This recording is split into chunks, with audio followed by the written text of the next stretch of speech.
Hi friends, welcome to my channel. భూత వైద్యుడిని పిలిపించి పల్లవికి చుక్కలు చూపించిన అవని నిజంగానే భూత వైద్యుడిని అవని పిలిపించిందా?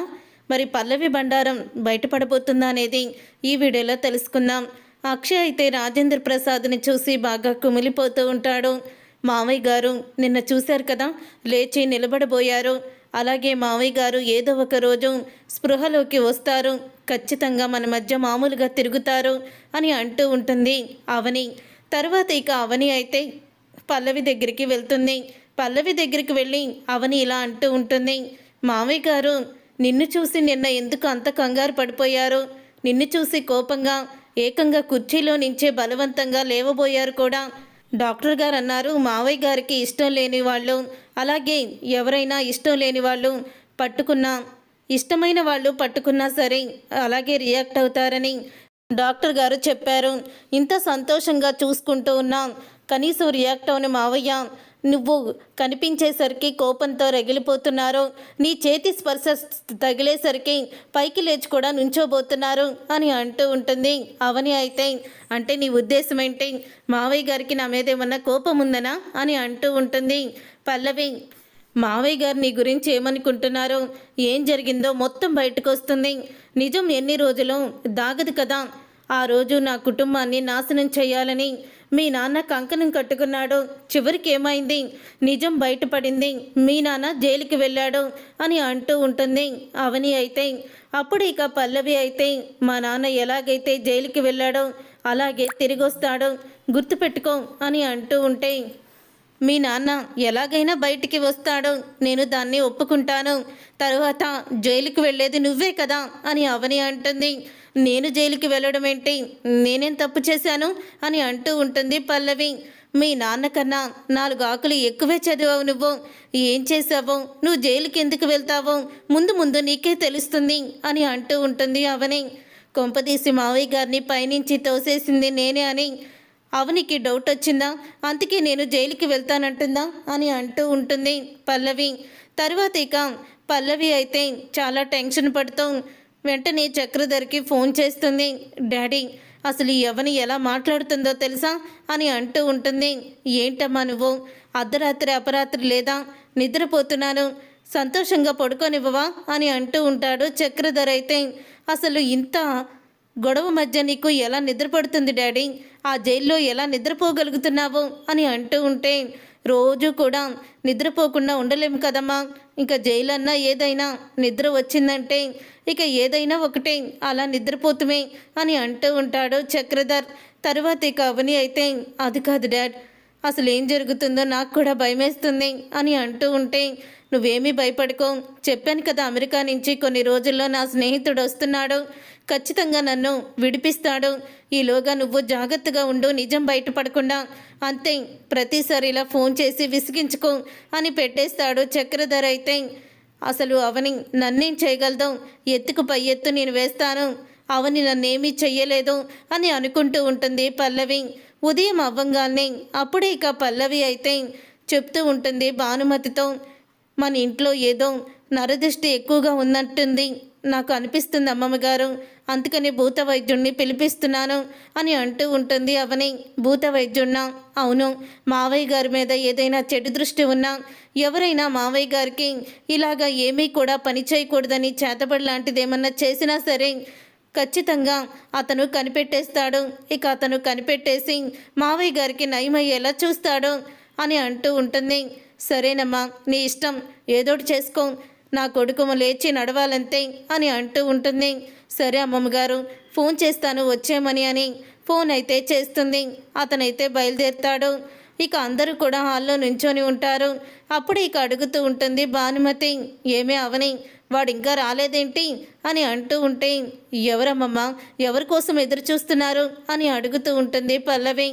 అప్పుడే ఇక విభూది ఊదుకుంటూ శబ్దాలు చేసుకుంటూ అక్కడికి ఒక భూత వైద్యుడైతే వస్తాడు. ఇక ఆ భూత వైద్యుడిని చూసి షాక్ అయిపోతూ ఉంటుంది పల్లవి. అయితే ఇదేంటి భూత వైద్యుడిని పిలిపించారు అని అడుగుతూ ఉంటుంది.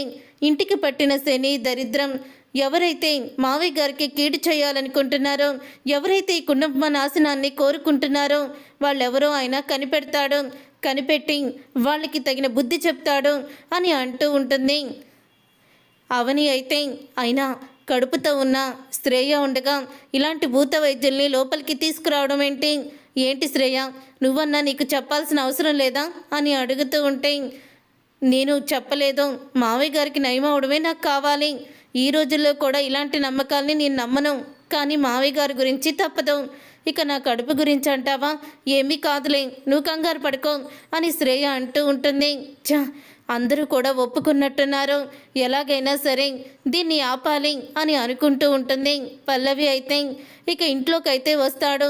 దుష్ట శక్తి ఉంది, మీ కుటుంబాన్ని పట్టి పీడిస్తుంది, అది ఉన్నంతసేపు మీ కుటుంబంలో ఎవ్వరూ కూడా సంతోషంగా ఉండరు అని భూత వైద్యుడు చెప్తూ ఉంటాడు.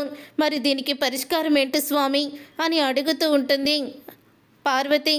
పరిష్కారం ఉంది మాత, అసలు ఇంట్లో వాళ్ళే ఈయనకి కీడు చేయాలని చూస్తారు. ఇంట్లో వాళ్ళు ఎవరబ్బా ఈయన మీద కీడు చేయాలనుకుంది అని మీరు అనుకోవచ్చు. ఎవరన్నది నేను ఇప్పుడే లైవ్లోనే చూపిస్తాను అని అంటూ ఉంటాడు భూత వైద్యుడు.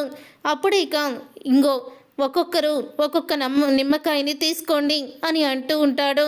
అందరూ కూడా ఇక ఒక్కొక్క నిమ్మకాయ అయితే తీసుకొని చుట్టూరు కూడా నుంచొని ఉంటారు. ఇంతలో ముగ్గు వేసి పసుపు కుంకుమ వేసి పూజ అయితే మొదలు పెడుతూ ఉంటాడు భూత వైద్యుడు. అప్పుడే ఇక పల్లవి అయితే ఏంటి వీడు నిజంగానే పూజలు చేసి మావయ్య గారిని నేనే నెట్టేశానని బయట పెట్టడు కదా, ఇప్పుడు ఏం చెయ్యాలి అని అనుకుంటూ ఉంటుంది.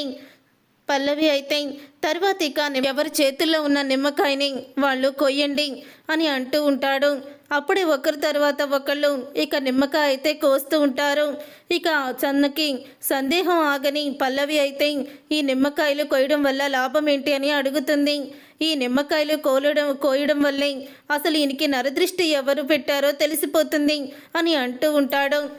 నిమ్మకాయలు కోయడం వల్ల నరదిష్టి తగిలిందో తగలలేదో ఎలా చెప్తారు అని అడుగుతూ ఉంటుంది పల్లవి అయితే. అప్పుడే ఇప్పుడు ఈ కోసే నిమ్మకాయలో ఎవరు కోసినప్పుడు రక్తం వస్తుందో, నిమ్మకాయ రసం కాకుండా రక్తం వస్తుందో ఎర్రగా, వాళ్ళు ఇతనికి కీడు చేసిన వాళ్ళని అర్థం అని అంటూ ఉంటాడు. ఇక ఆ మాట విని ఒక్కసారే షాక్ అయిపోతూ ఉంటుంది పల్లవి. ఇప్పుడు నా చేతిలో ఉన్న నిమ్మకాయ నిజంగానే బ్లడ్ వస్తుందేమో అని అనుకుంటూ ఉంటుంది పల్లవి. అందరూ కూడా నిమ్మకాయనైతే కట్ చేస్తారు. అందరికీ కూడా తెల్లగానే వస్తుంది. చివరికి అవనికి కూడా తెల్లగానే ఇక కనిపిస్తుంది. అలా కనిపించడంతో లాస్ట్లో ఇక పల్లవి మాత్రమే ఉండిపోతుంది. అందరూ కోసిన నిమ్మకాయల్లో ఎవరిది కూడా అస్సలు కూడా బ్లడ్ రాలేదు. ఇప్పుడు నీ చాయిస్, నువ్వు కూడా నిమ్మకాయని కొయ్యి అని అంటూ ఉంటుంది అవని అయితే పల్లవిని. అప్పుడు ఇక పల్లవి అయితే లేదు నేను నిమ్మకాయలు కొయ్యలేను, ఈ నిమ్మకాయని కొయ్యడం నా వల్ల కాదు అని అంటూ ఉంటే, చూడండమ్మా, మీరు నిమ్మకాయని కొయ్యకపోయినా ఆ నిమ్మకాయ ఒకసారి ఇవ్వండి, నేను పరీక్షిస్తాను అని అంటూ నిమ్మకాయని అయితే తీసుకుంటాడు. అలా నిమ్మకాయని తీసుకోగానే రెండుగా చీల్తాడు. దాంట్లో ఎర్రగా అయితే రక్తం అయితే కనపడుతుంది. అది చూసి ఒక్కసారి అందరూ షాక్ అయిపోతూ ఉంటారు. ఈవిడ వల్ల ఈయన ఈ పరిస్థితిలోకి వచ్చింది, ఈమె ఏదో చేసింది అని అంటూ ఉంటే, ఏంట్రా నన్ను పట్టుకొని మా మావయ్య గారిని చంపానంటావా అని అంటూ ఉంటుంది భూత వైద్యుణ్ణి.